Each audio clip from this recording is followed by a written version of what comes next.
यादव और तेज प्रताप यादव हो सकता है कि वो चुनावी मैदान में उतरते हुए नजर आए, उपचुनाव लड़ते हुए नजर आए। तेज प्रताप यादव का जिक्र है 2000 आगामी वक्त में अपर्णा किसी भी वक्त यदि समाजवादी पार्टी में शामिल होना चाहती हैं, उनके लिए दरवाजे हमेशा खुले हैं। राष्ट्रीय अध्यक्ष अखिलेश यादव डिम्पल यादव भी ये ऐलान करते हुए नजर आए कि अगर अपर्णा यादव वापसी करती हैं तो उनको बेशक यहाँ पर कोई ना कोई बड़ी जिम्मेदारी दी जाएगी और साथ ही करहल से विधानसभा का उपचुनाव लड़वाने की भी बात कही जा रही है। तो ऐसे में अब विधानसभा के उपचुनाव नजदीक हैं, तो क्योंकि अपर्णा यादव लगातार 2-2.5 साल से इस उम्मीद में बैठी हैं, शायद इस इंतजार में है कि बीजेपी आज नहीं तो कल, कल नहीं तो परसों उनको कोई अहम जिम्मेदारी।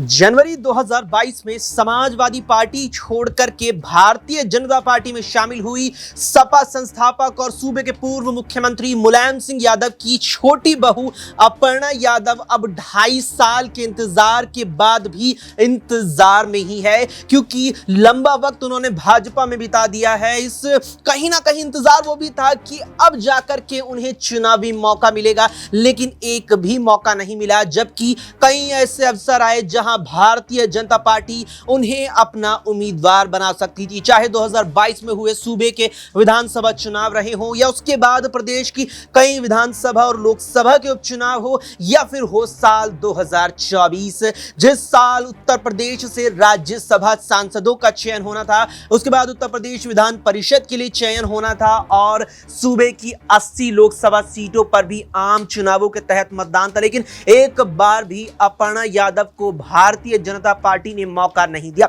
इस बीच चर्चा यह भी रही यूपी के सियासी गलियारों में कि भाजपा ने अपर्णा को प्रदेश की मैनपुरी सीट यहां ऑफर की है, लेकिन एक इंटरव्यू में साफ तौर पर अपर्णा यादव कहती नजर आई थी कि मैं परिवार के किसी भी सदस्य के खिलाफ चुनावी मैदान में नहीं उतरूंगी, लेकिन अगर पार्टी मुझे रायबरेली से मौका दे, अगर अमेठी से मौका दे तो मैं चुनाव जरूर लड़ूंगी। लेकिन फिर अपर्णा यादव को मौका नहीं दिया गया और अब एक बार फिर मौके आ रहे हैं। उत्तर प्रदेश की 10 विधानसभा सीटों पर उपचुनाव है, पश्चिम से लेकर पूर्वांचल तक की उपचुनावों का सिलसिला अब शुरू होने वाला है। ऐसे में सवाल फिर उठ खड़े हुए हैं, क्या भारतीय जनता पार्टी अब की बार अपर्णा यादव पर दांव चलेगी या अपर्णा यादव इस इंतजार में है कि मुझे अगर कोई ऑफर भाजपा से मिलता है तो ठीक, अगर नहीं मिलता तो फिर मैं समाजवादी पार्टी की तरफ अपने कदम बढ़ा चलूंगी। यहां और भी कई सवाल हैं अपर्णा यादव को लेकर के, क्योंकि जिस प्रकार से मौका भाजपा में आने के बाद उन्हें नहीं मिला, यह सवाल सबसे पहले अब उठ खड़ा हुआ है, क्या वो सपा में वापसी करेंगे। साथ में यह भी है, क्या समाजवादी पार्टी में वापसी करते ही अखिलेश यादव उन्हें चुनावी मैदान में उतारेंगे, जो चुनावी मौका उन्हें भाजपा से तो कतई नहीं मिला। और तमाम सवाल और भी हैं जिन पर न्यूज रूम में मौजूद अपने तमाम सहयोगियों से चर्चा करेंगे। दिनेश हमारे साथ हैं। सबसे पहले दिनेश, 2.5 साल का वक्त हो चुका है। जनवरी 2022 वो वक्त था जब भारतीय जनता पार्टी का रुख किया था और अब जुलाई यानी 2.5 साल का वक्त हुआ और मौका भाजपा ने अपर्णा यादव को जरा भी नहीं दिया। क्या अपर्णा यादव इस ताक में है कि कोई ऑफर मुझे मिले, पार्टी आलाकमान शीर्ष नेतृत्व मुझसे बातचीत करे, यहाँ मौका दे, अगर नहीं मिलता तो फिर वो समाजवादी पार्टी का रुख करने का विचार बनाए?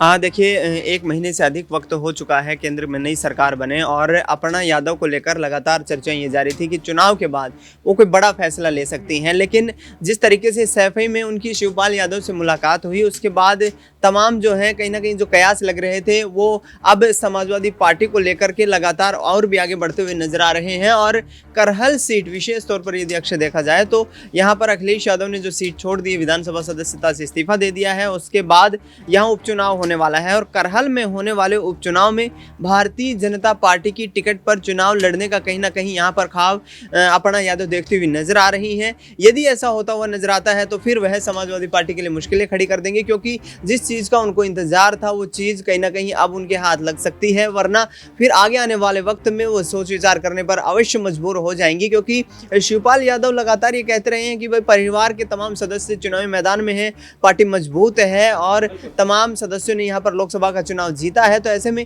अपर्णा यादव हमारे परिवार का अभिन्न हिस्सा है। राजनीतिक विचारधारा अलग हो सकती है, राजनीतिक मतभेद हो सकते हैं, लेकिन यहाँ परिवार में मनभेद नहीं है। और ऐसे में आगामी वक्त में अपर्णा किसी भी वक्त यदि समाजवादी पार्टी में शामिल होना चाहती हैं, उनके लिए दरवाजे हमेशा खुले हैं।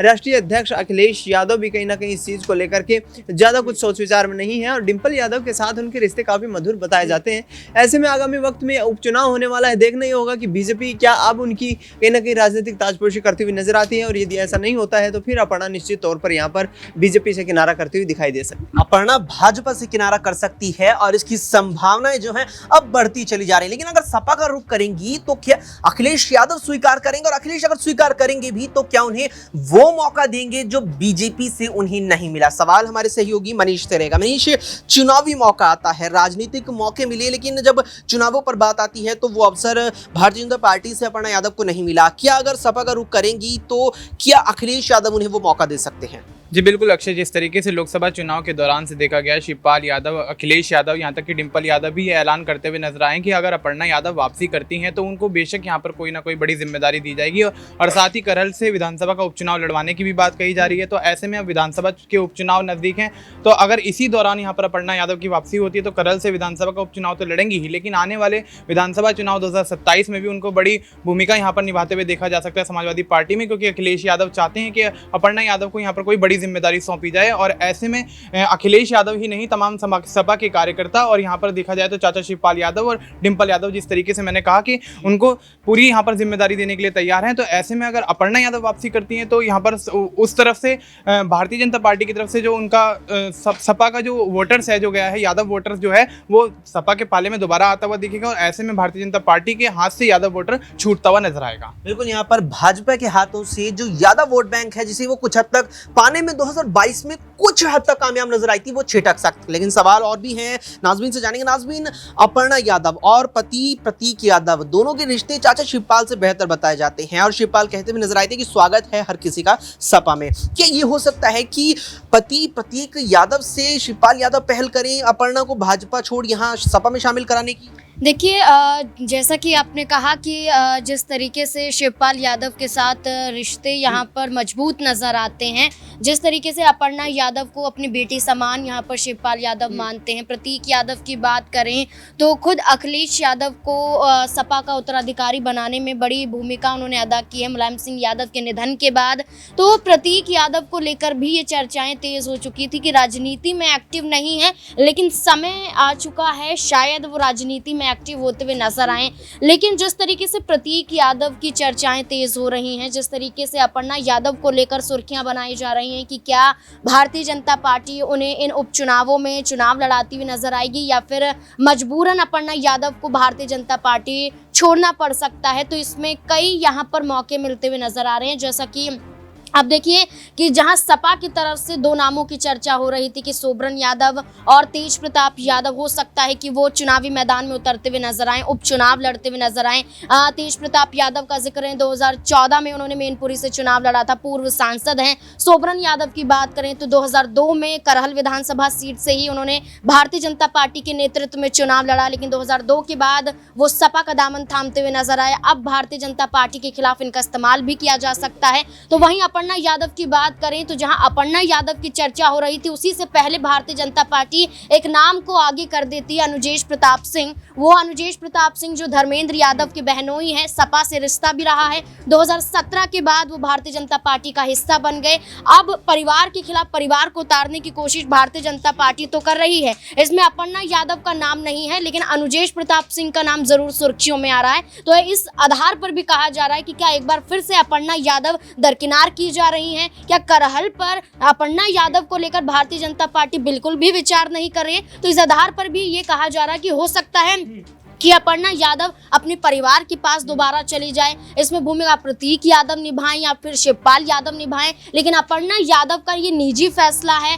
अब उन्हें पार्टी में रहते हुए ये सोचना जरूरी बन जाता, क्योंकि 2027 के विधानसभा चुनाव दूर हैं लेकिन उपचुनाव नजदीक हैं। तो ऐसे में अगर अपर्णा यादव फैसला लेंगी वापसी का तो बेहतर होगा, क्योंकि भारतीय जनता पार्टी में जैसा कि आपने कहा 2.5 साल में अभी तक कुछ नहीं मिला है, तो जहां तक लगता है कि इंतजार करना शायद गलत हो सकता है। अभी भी यहाँ संभावना बेहद कम नजर आ रही है। लेकिन रूठों को मनाने की जब बात आती है तो भारतीय जनता पार्टी का जो शीर्ष नेतृत्व है वो इसमें बेहद कारगर तरीके से काम करना, यहाँ काम करते हुए दिखाई देता है। अमन जी, ये उदाहरण मुझे लगता है सबसे बेहतर हाल फिलहाल में हमने वसुंधरा राजे को लेकर देखने को मिला। चर्चा उन्हें लेकर थी कि केंद्र में जगह दी जाएगी, शिवराज सिंह चौहान को दी जाती है, लेकिन वसुंधरा राजे का ही नाम नहीं है, लेकिन खामोश है, शांति है। उत्तर प्रदेश पर आते हैं, अपर्णा यादव की बात की जाए, अब सुगबुगाहट तेज हो रही रही है अपर्णा के भाजपा छोड़ने की, और दूसरी ओर चर्चा है कि प्रदेश संगठन में बीजेपी बड़ा बदलाव करने जा रही है। और दिल्ली की वो मीटिंग मुझे याद आती है जब प्रदेश अध्यक्ष भूपेंद्र चौधरी ने अपना इस्तीफे की पेशकश की थी।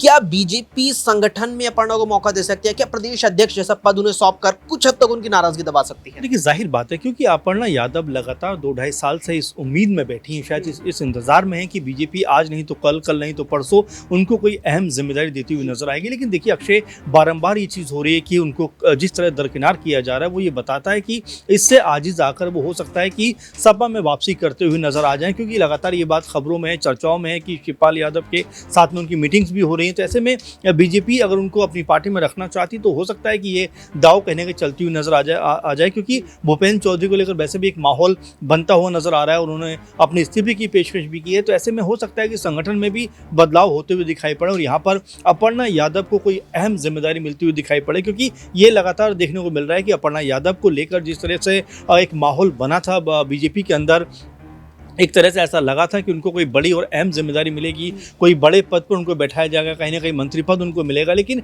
एक बार भी ऐसा लगा नहीं कि बीजेपी अपर्णा यादव को लेकर अक्षय किसी भी तरह से सीरियस है या उनको आगे बढ़ाने के लिए गंभीर है। तो ऐसे में सवाल उठते हैं कि क्या वाकई यहाँ से अपर्णा यादव को अगर उम्मीद के मुताबिक चीज़ें नहीं मिली तो वो फिर घर वापसी कर सकती हैं। इसी का हो सकता है कि इसी चीज़ को देखते हुए बीजेपी कहीं ना कहीं अब आने वाली रणनीति बनाती हुई नजर आए, आने वाले समय के लिए अपर्णा यादव को अहम जिम्मेदारी देते हुए दिखाई पड़े। बिल्कुल, यहाँ पर संभावनाएं भारतीय जनता पार्टी से अपर्णा यादव की कम नजर आ रही है, लेकिन कुछ तो अभी भी है, क्योंकि पहले तो अब 10 विधानसभा सीटों पर उपचुनाव होने वाले हैं और उसके बाद भी 2027 से पहले तक किस लोकसभा पर उपचुनाव आ जाए, कहां और कोई चुनावी मौका बन जाए, ये तो वक्त ही जाने। लेकिन अपर्णा यादव यहाँ भारतीय जनता पार्टी छोड़ करके समाजवादी पार्टी में जाने का मन बना चुकी हैं, या अभी भी मंथन का दौर चल रहा है, इसको सबसे तो बेहतर अपर्णा यादव ही जानती है। लेकिन इस पूरे मुद्दे पर आपका क्या मानना है, क्या राय है, कमेंट बॉक्स में कमेंट करके हमें जरूर बताएं। फिलहाल के लिए इतना ही। देश दुनिया की तमाम खबरों के लिए देखते रहें SPN 9 न्यूज।